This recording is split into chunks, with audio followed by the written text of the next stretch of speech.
On this channel, I play games that indie developers send me. And if I was a typical YouTuber, I'd probably give a rating and then move on with my life, but no, I don't do that. No, what I do is I play the games and then I hyperfixate on my feelings, and I try to solve the mystery of why I felt the way that I did. Then I read what the developer had actually intended. So today we're taking a deep dive into figuring out why I felt bored. So today's game is called Polariball by Zion D. Hill. So what are my first impressions with this game? As I played it, first of all, it was really interesting. There was a lot of fun. Felt like the game was trying to put me into this kind of flow state, and I didn't get there. It felt like I was getting bored. And I was trying to figure out why that was. I always want to play these games as much as I can so that I can really diagnose what's going on inside of my mind. I did get pretty far into the game. I got to level 5. I got about, I think, 200,000 points or so. The thing that made me feel a little bit bored about this was it felt like it wasn't engaging for me. So I went to the Steam page and I looked at the reviews to try to figure out, was anyone else having this kind of feeling that I was? And sure enough, basically everybody was saying this game was really hard, but really enjoyable. So they didn't get the boring part, but they definitely felt the challenge. And I found that really interesting, that everyone finds this game really hard, which means there's got to be something within the challenge of this, right? There's got to be something that the player understands about the game that they're not completely meeting, with their needs. So I'm looking at that and I'm wondering, so what are they being challenged with, right? What is the skill that we're building up when we're playing this game? What you're doing is you have two magnets on the sides of the circle, and you have a ball, and basically the ball switches magnets depending on the polarity. You press A or spacebar in order to, switch the polarity of the magnets, and then your ball gets attracted to one magnet versus the other. And the point is to try to hit these targets that randomly appear in the center. That's the skill. The skill is to try to hit the target.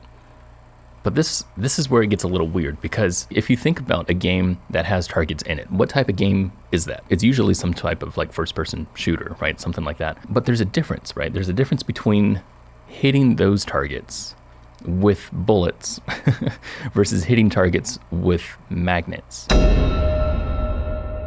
This is what's interesting about this game, is that when you're switching polarities on your magnets, the ball doesn't immediately go from one side to the other, right? That's not how magnets work. As soon as you switch polarity, then the acceleration curve is a little different. It's more like dropping something, right, to the ground. You start off slow and then you go faster and faster, right? So that's kind of how this is happening with the magnets, is that your ball starts off slow and then it continues and it goes faster. What we're testing here with the targets, it's not the same thing. With first-person shooters, it's testing your reflexes. The target appears and you have to go, oh, where's the target? Boom, there it is. It's testing your reaction time. When you hit the button for shooting a target, your acceleration is almost instant. This one is different. When you see a target, you switch polarities and it takes some time to get over to the target. It's weird because these targets are temporary, right? They pop up and then they disappear. So it feels like it's testing your reaction time, but not really, because again, that acceleration curve is different. You're not being tested on your reflex so much as you're being tested on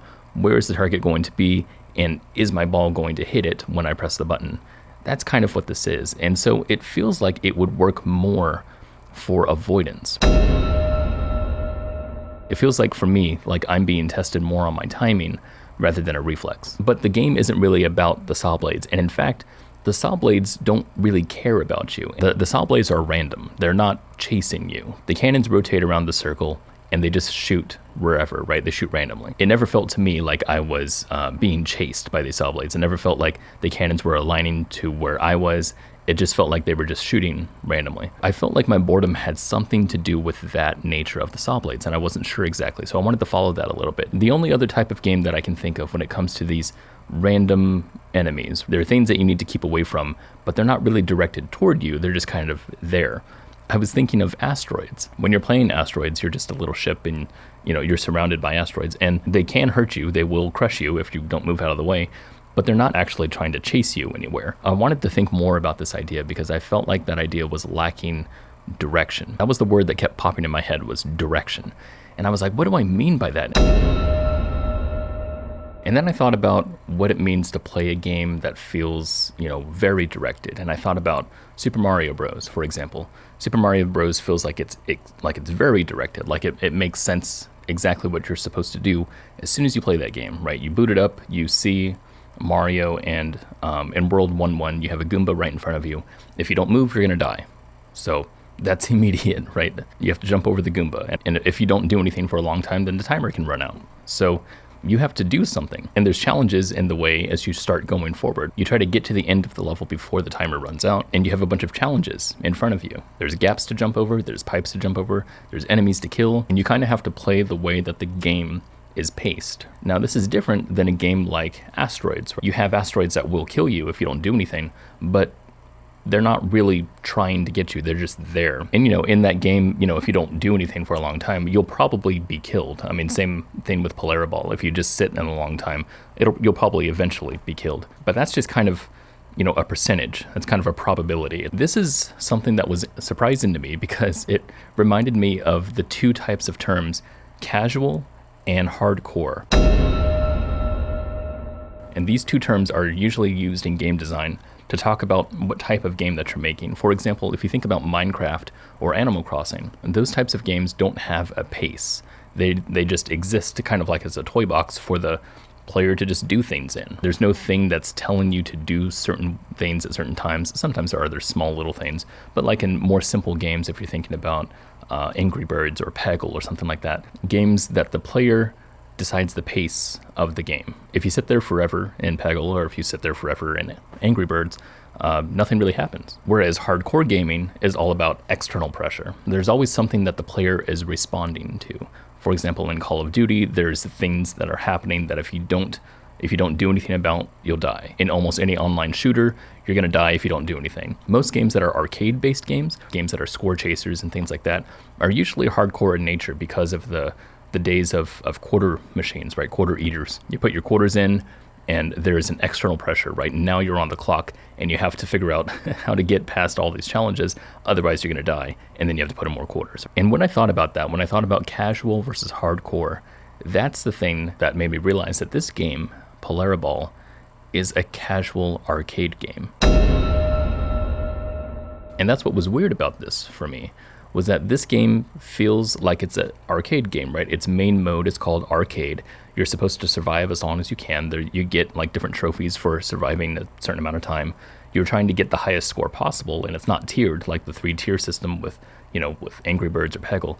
It's just the biggest score you can get. So it really does feel like it's that type of game where it's wanting to push you forward, but I never felt anything pushing me forward.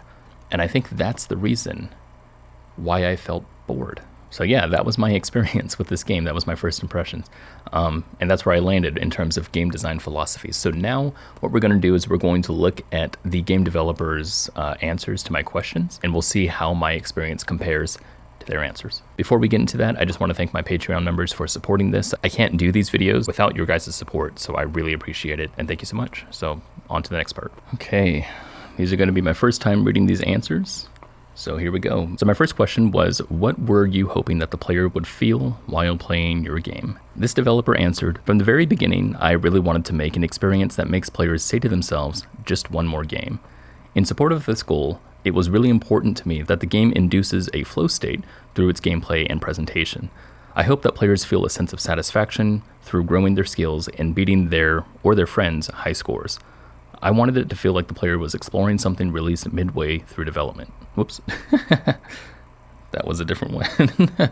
All right. Yeah, so that flow state was definitely a part of this. That's interesting. My second question was, why did you choose this experience? Their answer started out with a quote from Kenji Kano, who's the producer of Crazy Taxi.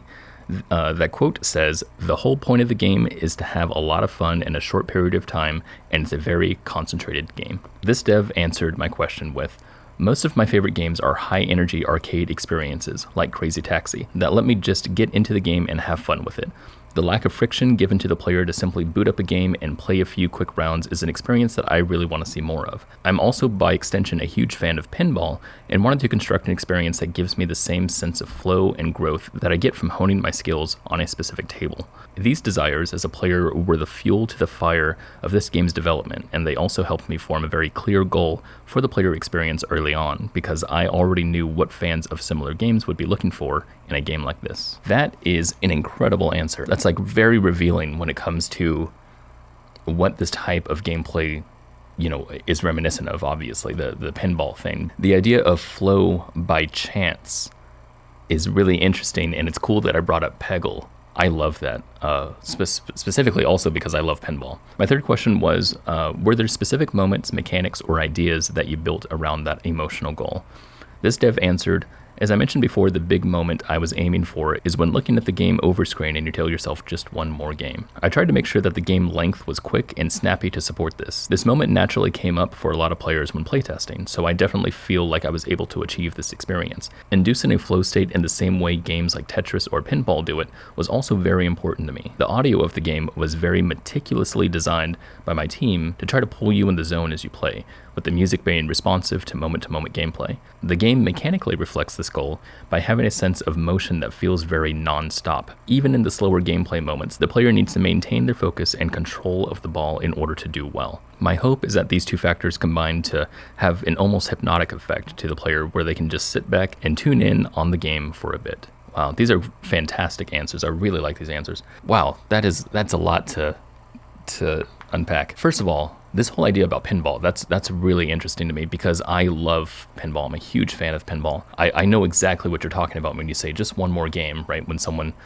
fails in pinball and you're just like, oh, let's do it again, you know, quarter in and then let's go. But it's interesting also that you talked about Crazy Taxi because, again, Crazy Taxi is another one of my favorite games. And Crazy Taxi is very different when it comes to a directed gameplay. Crazy Taxi is super directed, right? That's an experience where you step in and you have a strong timer. There's literally, you know, seconds on your clock and you have to do all these things.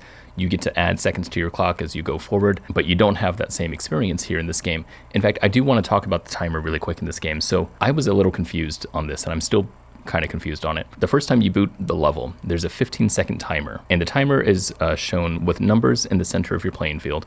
And then there's the whole thing kind of acts as a clock. When that gets to 0, then you enter, I think, what's called sudden death mode. I'm not exactly sure. And and a little skull pops up, and then you get more saw blades in this area.